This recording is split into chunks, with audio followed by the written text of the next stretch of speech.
ኢራን የሆርሙዝ ሰርጥን በተሰጣት ጊዜ ገደብ የማትከፍት ከሆነና የቀረበላትን የስምምነት አማራጭ የማትቀበል ከሆነ የኃይል ማመንጫዎቿ ይወድማሉ፣ መሰረተ ልማቶቿ ዶጋመድ ይሆናሉ፣ ኢራንን ወደ ድንጋይ ዘመን እንመልሳታለን።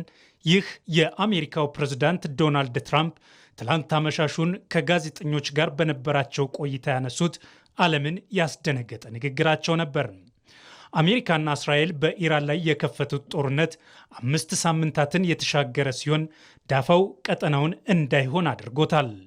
አሜሪካና እስራኤል በኢራን ላይ የከፈቱት ጦርነት 5 ሳምንታትን የተሻገረ ሲሆን ዳፋው ቀጠናውን እንዳይሆን አድርጎታል።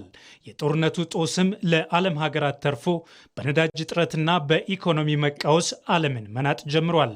ይህ የመካከለኛው ምስራቅ ወይንም የ3 እና 4 ሀገራት ጉዳይ ብቻ ሳይሆን ዓለምን ማወክ የጀመረውን ጦርነት በድርድር ለመቋጨት የተደረጉ ተደጋጋሚ ሙከራዎችም ሲከሽፉ እንጂ ፍሬያማ ሲሆኑ እየታየ አይደለም። ለኢራን የሆርሙዝ ሰርጥን እንድትከፍት በአሜሪካ የተቀመጡ ተደጋጋሚ የጊዜ ገደቦችን ኢራን ውድቅ ስታደርጋቸው ቆይታለች።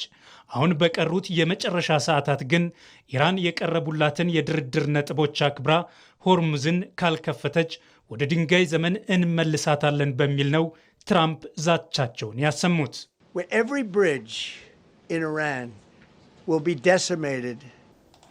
ኢራን ያቀረብንላትን የሰላም አማራጭ የማትቀበልና የሆርሙዝ ሰርጥን የማትከፍት ከሆነ የኢራን ድልድዮች የሚወድም ይሆናል። የኢራን የኃይል ማመንጫ ጣቢያዎችም ድጋሚ አገልግሎት መስጠት በማይችሉበት ደረጃ ይቃጠላሉ፣ ይጠፋሉ። ሙሉ በሙሉ ነው የሚወድሙት። እኛ ኢራንን ሙሉ ለሙሉ ለማውደም 4 ሰዓታት ብቻ ይበቁናል። ጊዜ ሰጥተናቸዋል። በእነዚህ ሰዓታት ውስጥ የማይስማሙ ከሆነ ግን ወደ ድንጋይ ዘመን እንመልሳቸዋለን።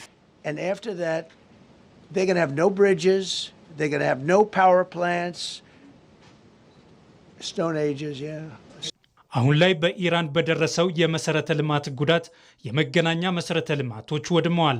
ይህም የድርድሩን ሂደት በማጓተት እያሳደረው ያለው አሉታዊ ጫና ቀላል አይደለም። ትራምፕም ይህንን ጉዳይ በመግለጫቸው ያነሱ ሲሆን በዚህ ጦርነት ኔቶ ከአሜሪካ ጎን ባለመሰለፉ ማዘናቸውንም አንስተዋል።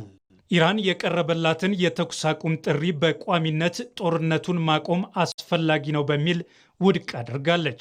የቴህራኑ መንግስት አሜሪካ ላቀረበችው የተኩስ አቁም ምክረ ሀሳብ ምላሿን በፓኪስታን በኩል ማስገባቷ የሚታወቅ ነበር። ኢራን ለአሜሪካ ያቀረበችው ባለ 10 ነጥብ ምላሽ የተኩስ አቁምን ውድቅ የሚያደርግና በቋሚነት ጦርነቱን ለማቆም ፍላጎት መኖር አለበት የሚል ነው። አዲስ ጥቃት በኢራን ላይ የሚፈጸም ከሆነ አጸፋዊ ጥቃቶቹ የከፉ እንደሚሆኑ የኢራን ወታደራዊ ቃል አቀባይ ኢብራሂም ዙልፋቃሪ ማስጠንቀቃቸውም የሚታወስ ነው። ንጹሐን ዜጎችን ዓላማ ያደረጉ ጥቃቶች ከተደገሙ ቀጣዮቹ የማጥቃትና የአጸፋዊ እርምጃዎቻችን የበለጠ አስከፊና መጠነ ሰፊ በሆነ መልኩ ይከናወናሉ። ትራምፕ እንደዛቱት የኢራን የኃይል ማመንጫዎችና መሰረተ ልማቶችን የሚያወድሙ ከሆነ ጉዳዩ በጦርነት ወንጀል የሚታይ እንደሚሆን የሕግ ባለሙያዎች እያነሱ ነው። የቀጠናው ውጥረት እየተባባሰ በመጣ ቁጥር የዓለም የነዳጅ ዋጋ ከቀን ወደ ቀን እያሻቀበ የዓለምን ኢኮኖሚም እየፈተነው ይገኛል።